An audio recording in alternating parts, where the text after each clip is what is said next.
Do you want to know how you can log into your GTM Payroll account? If yes, then this video is for you. Hello and welcome to How to Log In. It's your host back again with yet another interesting tutorial video. In this video, I'm going to teach you how you can log into your GTM Payroll account.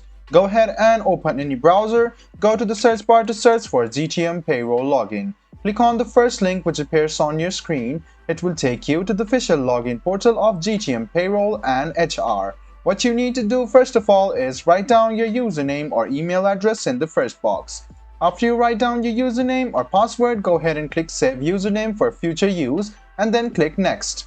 After you click Next, this password box will open up. Go ahead and write down your password over here. After you write down your password, make sure to check it by clicking on this eye icon which you can see over here.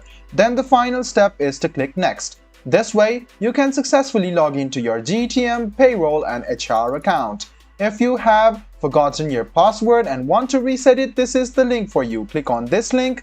It will take you to this page where you can write down your email address, click Next, and then you can see the SSN number or the 6th digit of your phone number. After you write this, click Next and a mail will be sent to your email, and then you can reset your password quite easily. This was a video on how you can log into your GTM Payroll account. I hope this video was helpful for you. If you still have any kind of confusion, please do mention us on the comment section down below. Like the video, subscribe to the channel, and do hit the bell button for more. Hope to see you in the next video as well. Until then, goodbye, take care, and make sure you enjoy.